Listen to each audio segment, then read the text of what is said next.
Welcome back, FoodFAQers. I'm Mariela. And I'm Eric. And on today's episode, we're really getting cozy. Yeah. It's getting a little cool up here, Maddie. That's delicious. I cannot wait to experience it myself. Yes. When you told me you were making this today, I thought, man, this is the second time this week I hear about eggplant. Yeah. So the other day I was just laying in bed watching TikTok, and I have one of my favorite TikTokers. They're mother and daughter pair, Mama Jill and Doll. She goes by Dolly. They actually have a sauce recipe that I love, and I make it all the time. Yeah. And they made an eggplant parm.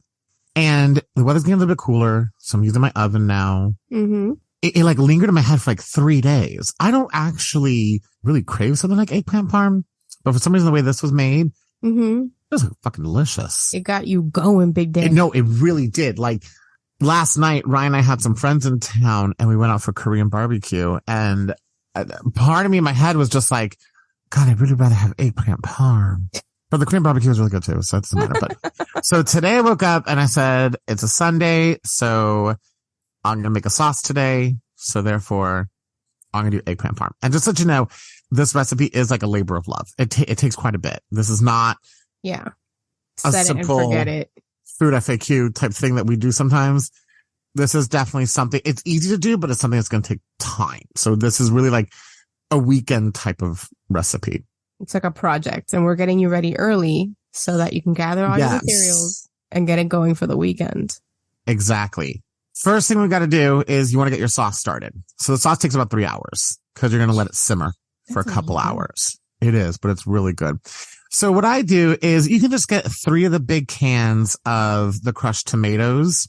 If you want to kind of blend it a bit, you can do like crushed tomatoes. You can do tomato sauce, whatever it may be. But the 3 big cans, like we talked about, it does not have to be the San Marzano, but if you want to spend the money on San Marzano, go right ahead and do so. Mm-hmm.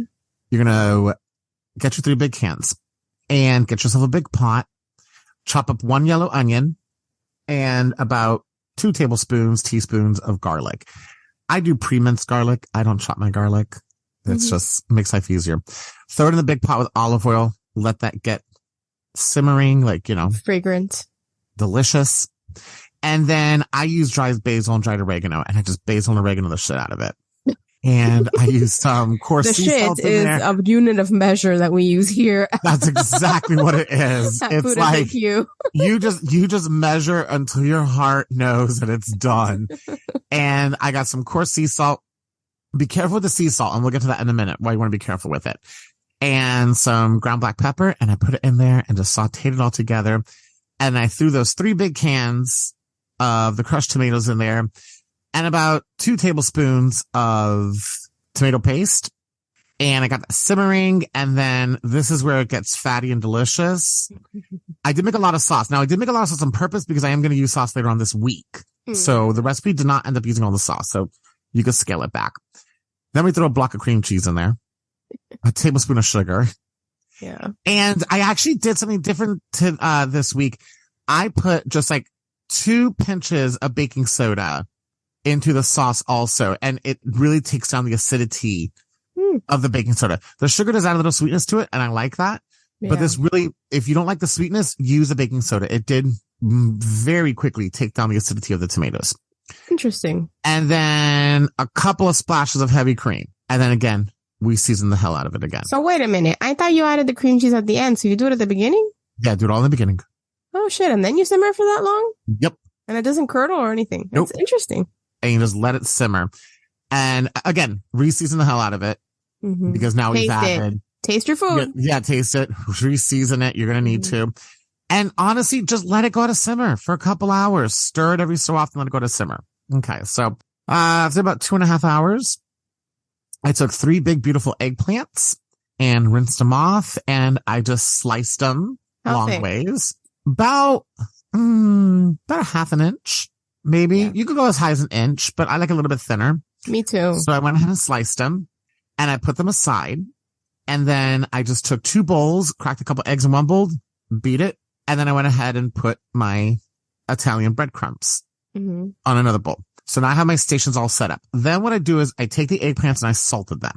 So you're going to sprinkle salt all over the eggplants. And you let it go for about 15, 20 minutes. Don't touch it. It sweats. It sweats. Like when you come back, it's literally the beads of the sweat is coming out. Don't wash the eggplant, but you want to pat it. Yeah. So pat it dry. Dry. So this is why I said in the beginning, be careful with the salt intake in your pasta sauce because the eggplant is going to be salted now at this point, even when you pat it dry. And then what I did is you take each piece of eggplant and you dip it in your egg.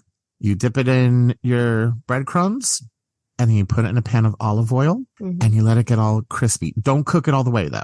Right. Just let it get crispy. And then in a baking sheet, I took 2 ladles of the red sauce, put it at the bottom. A baking pan. Excuse me. Thank you. Yeah. Layered it, put some sauce at the bottom. And then I went ahead and put a layer of eggplants and then a layer of mozzarella cheese, some sauce. Question. Ma'am. Did you shingle it? Because I like to shingle it. Like, were they slightly overlap or did you just They're always slightly a little bit overlap. Oh, that's like my favorite thing to do with eggplant. I don't know why I like to shingle it. Well, I think it gives you like more of a mouthfeel. Right? It's something about it. I agree. And also it covers up the pan more. So you have more of a layer of the eggplant. Absolutely. And you just keep layering it. You just layer eggplant, cheese, sauce. Like a lasagna. Sauce. It's essentially a lasagna. That's what you're doing. And just let you know, I don't like grated cheese. So I did grate it from the brick myself. It's so much better. It does taste a lot better. The melt. But if you want to use, the melt is so much better. If you want to use grated cheese, not a big deal. It's fine. You'll live. So I go ahead. I make my essentially eggplant lasagna at this point with the fried eggplant pieces are delicious. And then on top, I went ahead and I put a generous layer of Parmesan cheese. Now here's the thing. You know, here at FoodFAQ, we're not bougie with food, but I will say I'm really bougie when it comes to Parmesan cheese. I don't get the green stuff, the craft green stuff in it. I don't get that shit. Okay. I'm not a stranger to it, but in this, I'm not a stranger to it, but I don't get it. So this dish requires that you spend a little bit more money. Spend a couple of bucks. It is going to be a couple bucks, but it's the really good stuff and just sprinkle it all over it. A generous layer. Put it in a 400-degree oven for about 35, 40 minutes. And it got all bubbly and it got crispy on the edges. And I let it rest for about 25 minutes because this was molting hot. Yeah. This shit was so fucking good. Because it's like compact, right? When you cut into it, it's a chunk. Oh my God. Yeah. It's so good. Mariela, this hit every fucking spot. Okay. Apparently. And hey, and it's a meatless dinner. And once in a while, it's good to have a meatless dinner, a meatless meal. Yeah. You know, it's funny because Ryan doesn't really like to try new foods. And so, of course, I let him try it and he was like, holy shit, it tastes like meat. I'm like, it doesn't, but it's meaty. So I can see where he can say that, you know, it's just so good. Mariela, it was like, you have to try this. Like, just make it. Anybody listening out there, you have to make this. It had this, my God. And that sauce, by the way, so I have a whole mess of that sauce still left, like a good jar plus size left of it. So again, if you want to scale down that sauce recipe, scale it down. But if not, now I have a whole second meal that I can do. Wings. Yeah, and the wings. That sauce. And it's homemade sauce. So it's right in the refrigerator. Did you add, because I know that sauce, when you've made it for me historically, it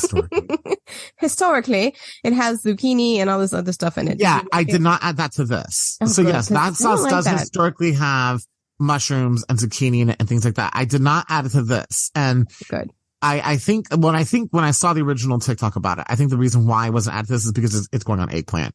Whereas traditionally when I make that type of sauce, it's either for lasagna, it's for, you know, some type of pasta dish or a baked pasta dish where it's nice to have the element of the vegetables.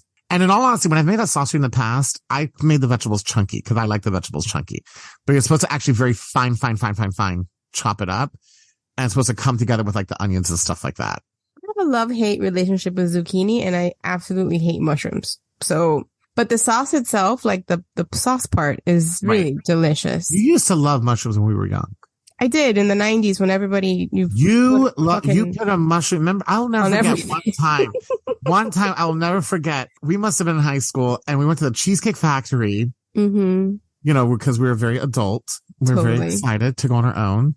And we went to the Cheesecake Factory and I don't know why I'll never forget this. And you ordered a portobello sandwich. Ugh.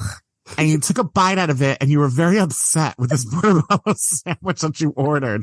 And I can just imagine you just sitting there and you were just like very upset over this, but you had quite an infatuation with mushrooms. I did in the 90s when everybody discovered portobello mushrooms existed. I feel like no one knew they were a thing, just like sun-dried tomatoes. Like now, I even tried to eat a sun-dried tomato recently and I was like, like I have, like, you know, when you have that one drink that you get too drunk off of and you can never have it again? Southern Comfort. Okay. For me, it's 7 and 7. So gin and tonic. Bloop. Want to die every time I even smell gin. So that's like the equivalent food-wise of mushrooms for me. I can't, and even the sun-dried tomatoes. I don't. Let me tell you something. My favorite drink is Bombay Sapphire with tonic. I mean, and I know it's a good drink, but I just like, I have goosebumps thinking about all the vomiting I did. that was like me with Southern Comfort. I was like 22 years old. Oof. And it was a mixed drink. And it had Southern Comfort in it. And for like 5 years, 6 years, like through basically the rest of college. Yeah. If I had any mixed drink that had any Southern Comfort in it, it was like just this vile taste. I would reject it immediately. Yeah. I think everybody has that one drink. One drink. There's always that one drink that you have terrible memories of. My husband can't drink vodka. Really? Yeah. Really? Of any kind. He cannot. Yeah, I guess we all have that one drink, but I mean. So listen, back to this eggplant. I've made this before. I absolutely love eggplant parmesan.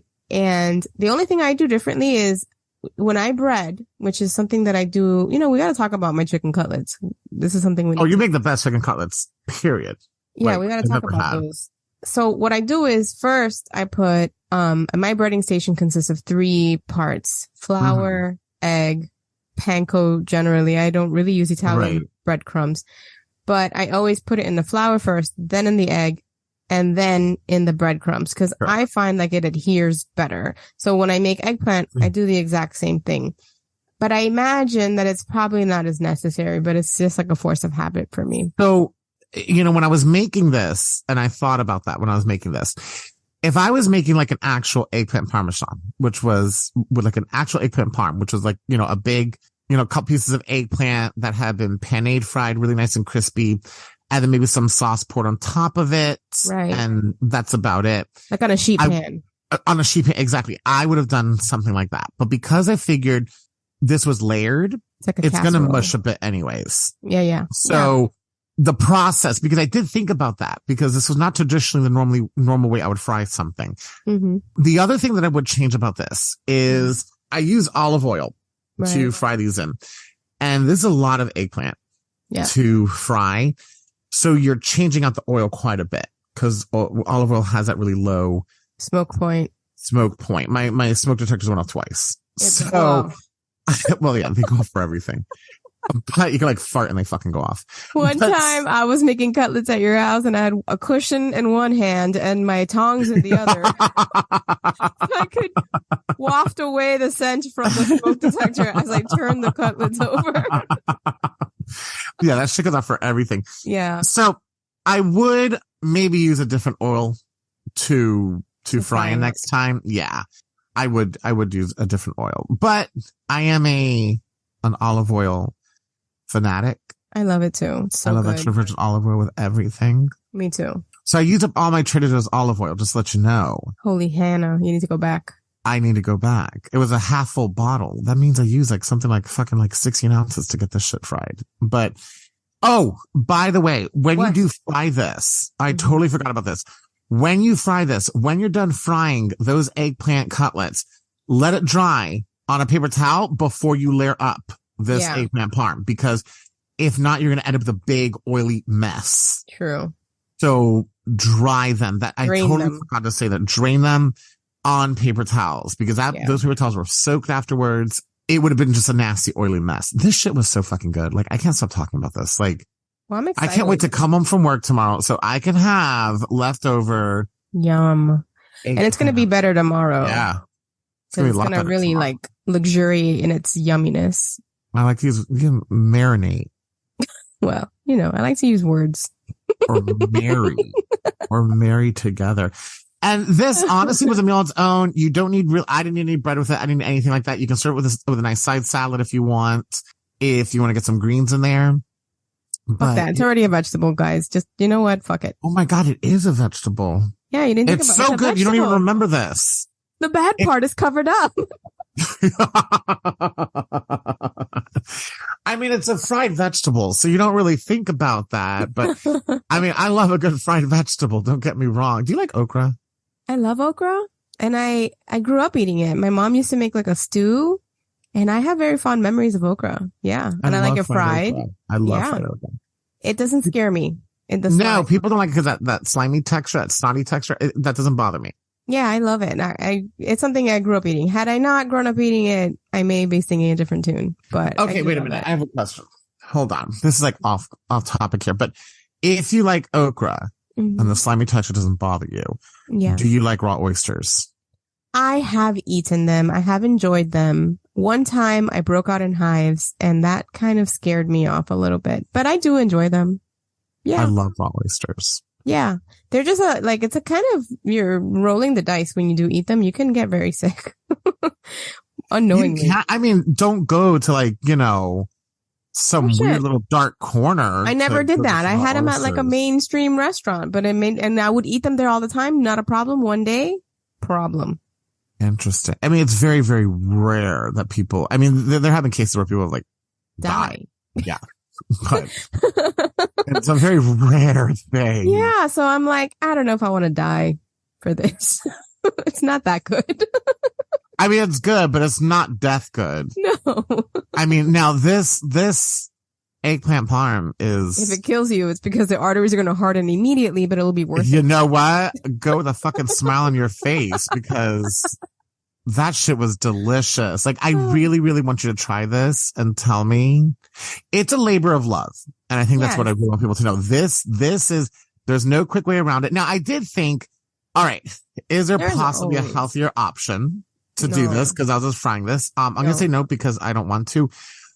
Could you put it and grill it and make it this way? You can. Well, it's not going to be the same.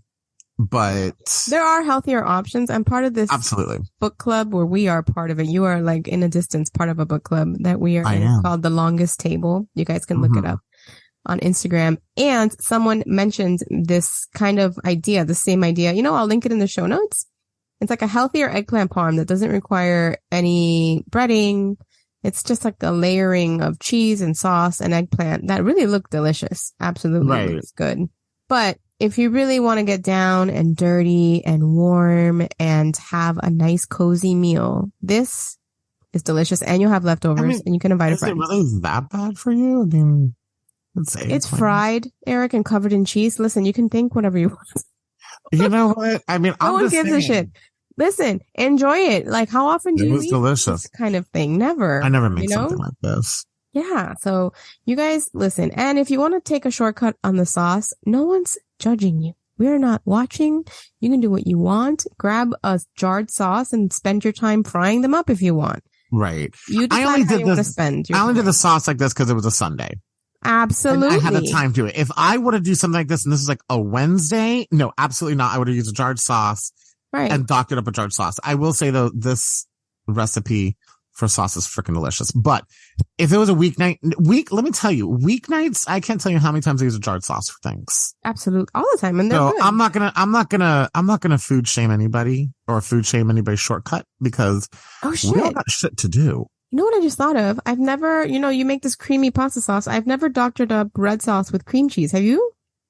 No, but I literally just made a red sauce with cream cheese. If you were paying attention to the FoodFAQ podcast. But listen, I'm saying if you get a jarred sauce and then you doctor it up with the cream cheese, it might be a respectable. Before I am pretty cream cheese loving. So you've done this before?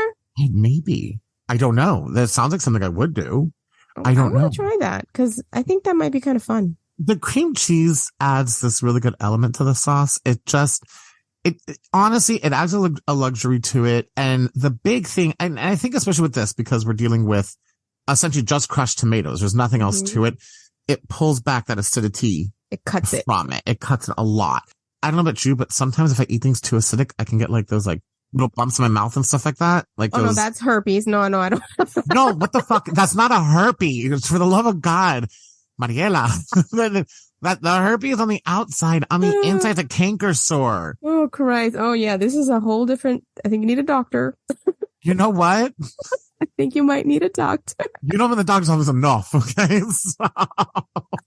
No, I don't have that, but I definitely like, sometimes it's just like not even appetizing because it's so like, bleh. It's like too, I don't know, acidic. I don't like a lot of acidic. I don't like strong flavors. I've realized that about myself. I like when things are, they're themselves, but also like agreeable with the ingredients that you put in the pot. You know what I mean?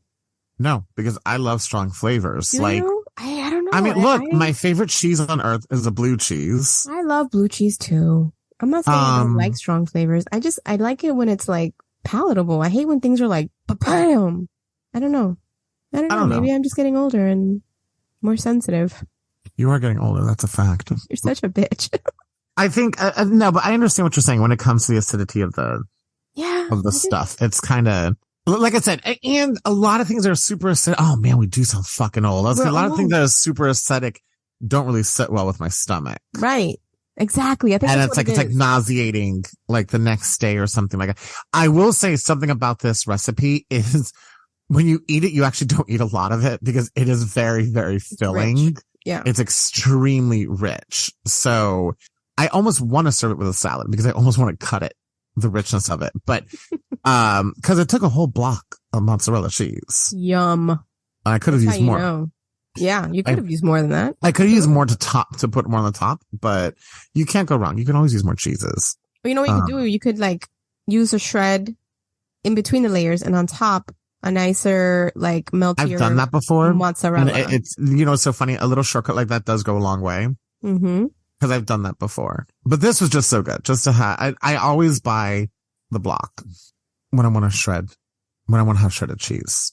So, I mean, try this recipe. This is so good. Me like always. You're always selling me something, and I'm always buying a big daddy. Yeah, man, I'm in sales. That's what I do for a living. So, all right. We hope you guys try this out. If you do, please go ahead and send us an email. Let us know how you're liking these recipes, and don't forget we have a link in the show notes for our FoodFAQ kitchen notebook where you can organize all your ideas for the week. It'll help you meal plan. We created this useful tool for you, with you in mind, and it's only $6.99. So it's a good thing to get, especially now before the holidays and food extravaganza starts, honey. Yes. So have a beautiful week. I don't know what you're mumbling over there. I said extravaganza. All right, you guys have a great week. We love you, and we'll catch you next time. Bye. Love you guys. Bye-bye.